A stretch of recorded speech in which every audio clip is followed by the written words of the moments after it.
तस्स भगवतो अरहतो सम्मा सम्बुद्धस्स। बुद्ध और उनका धम्म, बाबा साहेब डॉक्टर अम्बेडकर द्वारा रचित पुस्तकों के इस कालजयी रचना संसार में आपका स्वागत है।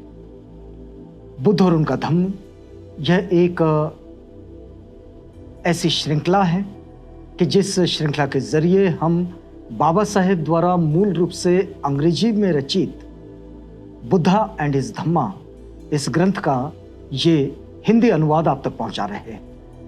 ये हिंदी अनुवाद जो हम आप तक पहुंचा रहे हैं ये डॉक्टर भदंत आनंद कौशल्यायन जी ने किया है। तो आइए आगे बढ़ते हैं। हमने देखा पिछली कड़ी में कि भृगु ऋषि के आश्रम से परिव्राजक सिद्धार्थ अब विदा लेने को है और भृगु ऋषि राजकुमार सिद्धार्थ को, जो कि अब परिव्राजक बन चुके हैं, उन्हें कहते हैं कि भाई राजकुमार, आपका जो उद्देश्य है वो बड़ा महान है, निस्संदेह आप वीर हैं। फिर वे कहते हैं कि यदि जैसा तुम कहते हो यही तुम्हारा दृढ़ निश्चय हो तो शीघ्र ही विंध्य प्रदेश जाओ और वहां आलार कलाम रहते हैं जो निरपेक्ष सुख के रहस्य को जानते हैं, वे उसके ज्ञाता है। उससे तुम मार्ग का ज्ञान प्राप्त करोगे, लेकिन जहां तक मैं देख सकता हूं तुम वहां भी न रुकोगे, क्योंकि यहां उन्होंने देखा कि भृगु ऋषि के आश्रम में परिव्राजक सिद्धार्थ रुक न सके। वो जो तपस्वी जिस तरह की यातनाएं देते हुए जिस तरह से वे तपस्या कर रहे थे, उसे देखकर परिव्राजक सिद्धार्थ को लगा कि ये तो बेमतलब की बात है और वे वहां से जाने को निकले। और यहां देखिए कि भृगु ऋषि जो है वे कहते हैं कि परिव्राजक सिद्धार्थ, तुम वहां भी रुक नहीं पाओगे, तुम उसके सिद्धांत की भी जानकारी प्राप्त कर और आगे बढ़ जाओगे। इस इतने विश्वास के साथ वे परिव्राजक सिद्धार्थ को वहां से विदा करते हैं। गौतम ने उनका धन्यवाद किया और ऋषि मंडली के प्रति आदर व्यक्त किया। जितने भी ऋषि वहां पर साधक थे और वहां से विदा हुए, वे ऋषिगण भी उसके प्रति यथायोग्य सत्कार सम्मान की भावना प्रदर्शित कर पुनः तपस्या करने के निमित्त वन में जाकर दाखिल हुए और इस तरह से वे वहां से निकल पड़े। अब देखिए, ये दूसरा शीर्षक यहां से बाबा साहेब लिखते हैं कि सांख्य परंपरा का अध्ययन। इस शीर्षक के साथ अब वे आगे बढ़ते हैं। अब परिव्राजक सिद्धार्थ निकले हैं मुनि आलार कलाम से मिलने, कि उनके आश्रम में जाकर कुछ सीखा जाए। भृगु के आश्रम से विदा ले चुकने पर गौतम आलार कलाम के आश्रम का पता लगाने के लिए निकल पड़े। उनके आश्रम का पता लगाने के लिए वे निकल पड़े। आलार कलाम उस समय वैशाली में ठहरे हुए थे। वे उस जगह पर नहीं थे जहां वे हमेशा रुकते हैं, वे वैशाली में ठहरे हुए थे। गौतम वहां गए और वैशाली पहुंचकर वे उनके आश्रम में पहुंचे। आलार कलाम के पास पहुंचकर उनसे कहा कि वे आलार कलाम के पास पहुंचकर उन्होंने कहा कि मैं आपके सिद्धांत और अभ्यास में दीक्षित होना चाहता हूं।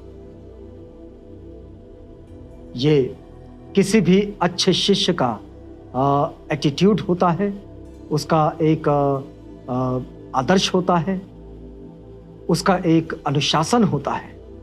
तो वे आलार कलाम के पास पहुंचे और उनसे कहा कि भाई मैं आपके सिद्धांत और अभ्यास में दीक्षित होना चाहता हूं। तो आलार कलाम ने उत्तर दिया, तुम्हारा स्वागत है। मेरा सिद्धांत ऐसा है कि तुम्हारे जैसा बुद्धिमान आदमी इसे अचिर काल में ही स्वयं समझ ले सकता है, मेरे सिद्धांत का साक्षात कर सकता है और तदनुसार जीवन बिताने लग सकता है। आलार कलाम कहते हैं कि भाई आपके जैसा जो बुद्धिमान शिष्य हैं ये तो बहुत थोड़े समय में इस चीज़ को सीख सकता है, समझ सकता है और उसके अनुसार जीवन बिताने लग सकता है। फिर वे कहते हैं कि निश्चय से तुम ऊंची से ऊंची शिक्षा ग्रहण करने के पात्र हो। वे कहते हैं कि तुम ये तो बहुत छोटी शिक्षा के लिए यहां पर आए हो, लेकिन तुम ऊंची से ऊंची शिक्षा ग्रहण करने के पात्र हो। अलार कलाम के ये शब्द सुनकर राजकुमार बहुत प्रसन्न हुए और उन्होंने उत्तर दिया कि इस असीम करुणा के कारण जो आप मेरे प्रति दिखा रहे हैं, सदोष होने पर भी मुझे लगता है कि मैं निर्दोष हूं। वे कहते हैं कि आप जिस तरह की करुणा मेरे साथ प्रदर्शित कर रहे हैं और जिस करुणा का पात्र आपने मुझे समझा, तो इससे मुझे लगता है कि अगर मुझ में कोई दोष भी है तो तब भी मैं निर्दोष ही हूं। क्या आप कृपा कर मुझे अपना सिद्धांत बताएंगे? परिव्राजक सिद्धार्थ कहते हैं अलार कलाम से कि क्या आप अपना सिद्धांत मुझे बताएंगे? तो अलार कलाम कहते हैं, तुम्हारे शील, तुम्हारे चरित्र और तुम्हारे दृढ़ निश्चय का मेरे मन पर ऐसा प्रभाव पड़ा है कि ये तुम्हारी पात्रता जांचने के लिए तुम्हारी कोई परीक्षा नहीं लेना चाहता। उनके सवाल का जो जवाब दिया वो देखिएगा कि भाई तुम्हारा शील और वो तुम्हारा चरित्र और ये जो तुम्हारा रूप है, इसको देखकर मैं इतना समझ गया कि मैं तुम्हारे पात्रता को जांचने की कोई परीक्षा नहीं लेना चाहता। तुम इस शिक्षा के लिए पात्र हो और इसलिए मैं सिद्धांत बताऊंगा। हे सुनने वालों में श्रेष्ठ, हमारे सिद्धांतों को सुनो। अलार कलाम कहते हैं, हे सुनने वालों में श्रेष्ठ, हमारे सिद्धांतों को सुनो। तब उसने गौतम को उन सिद्धांतों से परिचय करवाया जो उस समय सांख्य दर्शन के नाम से ज्ञात थे। अलार कलाम उसके ज्ञाता थे और सांख्य दर्शन को उन्होंने यहां से परिव्राजक सिद्धार्थ को सिखाना समझाना शुरू किया। प्रवचन की समाप्ति पर अलार कलाम ने कहा कि गौतम, बस इतने ही मेरे सिद्धांत हैं, मैंने सार रूप में सब बता दिए हैं। अलार कलाम कहते हैं कि गौतम, बस इतने ही मेरे सिद्धांत हैं और ये सब मैंने संक्षेप में तुम्हें बता दिए हैं। तो गौतम अलार कलाम की स्पष्ट व्याख्या से बड़ा प्रसन्न हुआ। परिव्राजक सिद्धार्थ को लगा कि भाई ये है कोई एक व्यक्ति कि जिसने इस बात को बड़े ही स्पष्ट रूप में कहा कि हाँ, मैंने इतना जो कुछ मैं जानता हूं वो सब मैंने आपको बता दिया है। इस बात को सीखने समझने के बाद जिस समय गौतम अपनी समस्या का हल ढूंढ निकालने के लिए नाना तरह के परीक्षण करने में लगे हुए थे, उसे विचार आया कि वह समाधि लगाने का ढंग भी क्यों न सीख ले। जब ये सारे पंथों की, सारे मतों की परीक्षण की प्रक्रिया परिव्राजक सिद्धार्थ कर रहे थे, तो उन्हें लगा कि क्यों ना समाधि लगाने का जो ढंग है उसे भी सीख लिया जाए। ये भी उनके मन में आया और इसलिए ध्यान मार्ग की 3 पद्धतियां उस समय प्रचलित थी। अब ये तीनों पद्धतियों में एक बात समान थी कि तीनों की मान्यता थी कि सांस पर काबू पा लेने से चित्त की एकाग्रता सिद्ध हो जाती है। सांस पर काबू पा लेने से चित्त की एकाग्रता सिद्ध हो जाती है, ये बात उस समय भी प्रचलित थी और इसी बात को, इस मान्यता को सिद्धार्थ भी जानते थे। तो उन्होंने देखा कि सांस को बस में रखने की एक पद्धति आनापान सती कहलाती है और सांस को वश में रखने की एक दूसरी पद्धति प्रचलित थी जिसे प्राणायाम कहते हैं। और यह सांस लेने की 3 विभाग करती थी।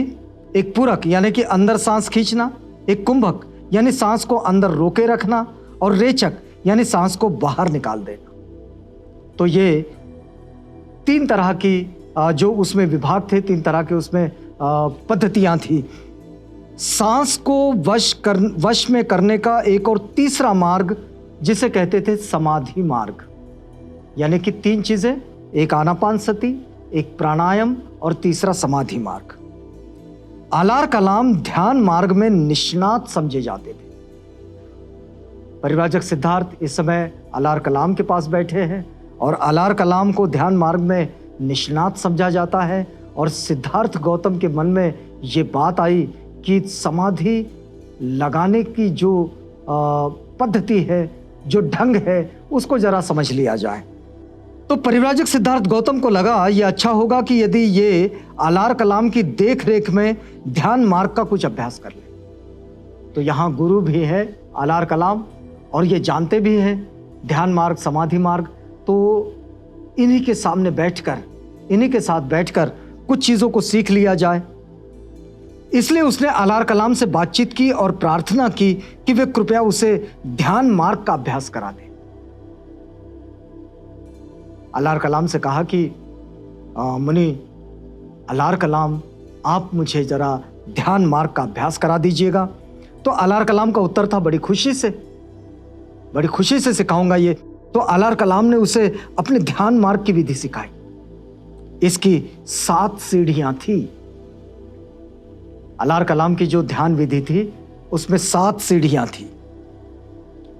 गौतम ने इस विधि का नियमित रूप से प्रतिदिन अभ्यास किया और इस विधि पर पूरा अधिकार कर चुकने के बाद गौतम ने पूछा, इस पूरी विधि को सीख लिया उन्होंने, 7 सीढ़ियों को, और फिर उन्होंने पूछा कि क्या सीखने के लिए अभी और कुछ शेष है?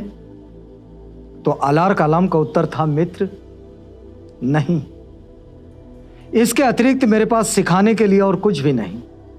गौतम ने आलार कलाम से विदा ले ली। जब गौतम ने उनसे 7 सीढ़ियां, 7 स्टेप्स जो है वो सीख ली ध्यान की, और फिर वो सीखने के बाद, उसका अभ्यास करने के बाद फिर आलार कलाम से पूछा कि क्या आपके पास और भी कुछ है जो मैं सीख सकता हूं? तो आलार कलाम ने कहा, मित्र नहीं, मेरे पास जितना कुछ था वो सब मैंने सिखा दिया। तो परिव्राजक सिद्धार्थ गौतम ने आलार कलाम से भी विदा ली। अब आगे का उनका ये जो सफर है, ये जो नए ज्ञान की खोज में वो निकले हैं, नए प्रकाश की खोज में वो निकले हैं, तो इस खोज को आगे बढ़ाएंगे अगली कड़ी में जब आपसे भेंट होगी। तो तब तक के लिए हमें इजाजत दीजिएगा।